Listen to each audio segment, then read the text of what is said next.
दोस्तों, ब्रह्म राक्षस हिंदू ग्रंथ के मुताबिक नरक के राक्षस होते हैं। ब्रह्म राक्षस असल में ब्राह्मण की आत्माएं होती हैं, जिनका जन्म तो ब्राह्मण कुल में होता है, परंतु इनके पाप और बुरे कर्म के कारण एक लंबे समय के लिए ब्रह्म राक्षस के रूप में इन्हें भटकना पड़ता है।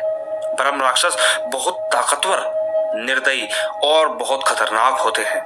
खून की एक बूंद से उस इंसान या प्राणी तक पहुंच जाते हैं, चाहे वो जिसकी भी खून की बूंद हो। अगर उस राक्षस को खून पसंद आया हो तो वो उसे छोड़ते नहीं।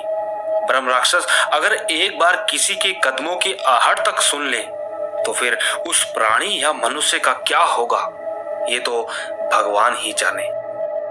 हालांकि आज की आधुनिक दुनिया में ऐसे किस्से काफी कम चर्चे में आते हैं, क्योंकि आज के समय में जंगलों को नष्ट किया जा रहा है, जिस वजह से इन राक्षसों को अपना बसेरा खोना पड़ता है। लेकिन आपको सच बताऊं तो आज से काफी साल पहले ऐसी घटनाएं होना एकदम समान थी। उस समय क्या शहर और क्या गांव, सब कुछ एक समान था।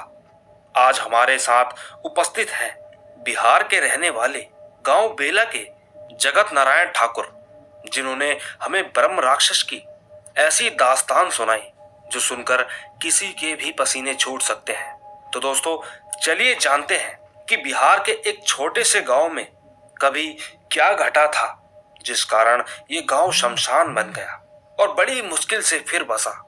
चलिए जानते हैं। दोस्तों, मेरा नाम जगत नारायण ठाकुर है।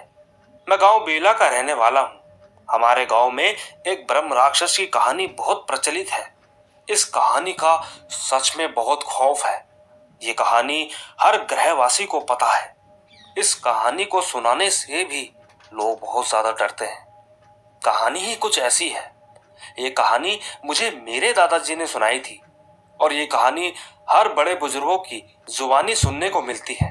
दोस्तों, गांव जैसे इलाके में जहां 4 लोग इकट्ठा हुए पूरा मोहल्ला गप मारने में मगन हो जाता है, लेकिन ऐसी वारदातें अक्सर दिल से उतर जाती हैं। मैं आपको ठीक ठीक समझाता हूँ। दोस्तों, उस समय ठंड का मौसम था। ऐसे मौसम में आपको गांव जैसे जगहों पे कुछ लोग एकजुट होकर आग सेकते मिल जाएंगे। तो ठीक मैं भी खाना खाकर बरामदे में गया था। देखा कि सब आपस में बातचीत कर रहे थे और आग सेक रहे थे।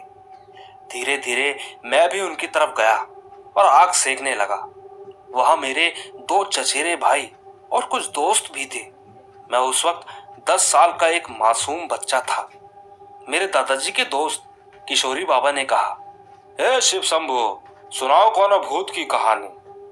मेरे दादाजी का नाम शिव शंभू था। मैंने भी जिद पकड़ ली कि मुझे भी भूत की कहानियां सुननी है। मैंने कहा, दादाजी कितने दिन हो गए, आपने आज तक भूत की कहानी नहीं सुनाई। मुझे कहानी सुननी है। खुशी की बात तो ये थी कि मेरे साथ जो बच्चे थे वो भी जिद करने लगे।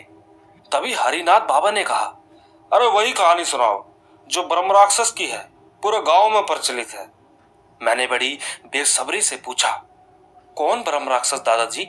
ये ब्रह्म राक्षस होते क्या है और कौन सी कहानी? सच कहूं तो मैं इस कहानी को जानने के लिए बड़ा उत्सुक था। दादाजी ने साफ मना कर दिया और बोले, नहीं, ये कहानी अच्छी नहीं है। तुम सब अभी बच्चे हो, डर जाओगे और रात का समय भी है, ये सब सुनाना ठीक नहीं। लेकिन मैंने कहा, नहीं दादाजी, मुझे सुनना है तो सुनना है। हम सब इतने सारे लोग हैं और ऐसे में डर भी नहीं लगेगा। मेरे दादाजी मेरी कोई बात नहीं टालते, इसीलिए वो बताने पर मजबूर हो गए। उन्होंने कहा, ठीक है, अगर तुम इतनी ही जिद कर रहे हो तो सुनो। इसके बाद मेरे दादाजी ने कहानी सुनाना शुरू किया। उन्होंने कहा कि ये बात लगभग 40 साल पुरानी थी। तब गांव आज के मुकाबले बिल्कुल भी ऐसा नहीं था। पहले ना बिजली की सुविधा होती थी, ना ही शौचालय की। आज के मुकाबले पहले बहुत कम सुविधाएं थी। हर 100 मीटर पर घने घने पेड़ और पूरे गांव में सिर्फ जंगल ही जंगल हुआ करता था। एक बार की बात है, एक रामू नाम का लड़का था। जो दूध बेचता था और खेती करता था। उसके माता पिता बचपन में ही गुजर गए, इसीलिए उसका दुनिया में कोई नहीं था। एक शाम वो हमारे बगल के गांव सुल्तानपुर में दूध पहुंचाने गया था। वहां शायद कोई बड़ा कार्यक्रम था। रामू को लौटते लौटते काफी समय हो गया था और वो ठीक वहीं से अपनी साइकिल पर निकला। रात का वक्त, गुप्त अंधेरा, हर तरफ कोहरा छाया हुआ था। कच्ची सड़क पर सिर्फ साइकिल की घंटियों की आवाज और उस टॉर्च की रोशनी ही देखी जा सकती थी। रात के करीबन 11 बज रहे थे। उसने साइकिल को एक जगह पर खड़ा किया और वहां 2 पेड़ों की तरफ टॉयलेट करने चला गया। जब वो लौटा तो एक कटकट की आवाज आई। वो थोड़ा चौंक गया, लेकिन उसने ज्यादा ध्यान नहीं दिया। उसने सोचा कि शायद जंगल है, रात का समय भी तो कीड़ों की आवाज होगी। लेकिन अब ये कटकट की आवाज अब गुर्राने की आवाज में बदल गई। वो एकदम से पीछे को पलटा। उसे झाड़ियों को हिलते हुए देखा।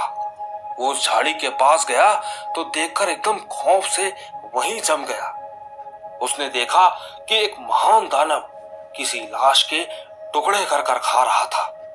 वो दानव आकार में बहुत बड़ा था। उसकी एक लंबी मुड़ी हुई पूंछ थी। पूरे शरीर पर कांटे कांटे जैसे निशान थे। उससे भी खतरनाक उसके दांत और नाखून थे। ये एक बहुत भयानक दृश्य था।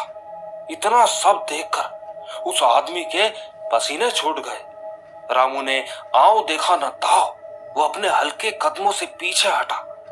वो फटाफट साइकिल तेजी से हाँकते हुए आगे बढ़ा। रास्ते में वो 2-3 बार हड़बड़ी के कारण गिर भी गया, जिसके कारण उसके पूरे बदन में चोट लग गई थी। साथ ही खून भी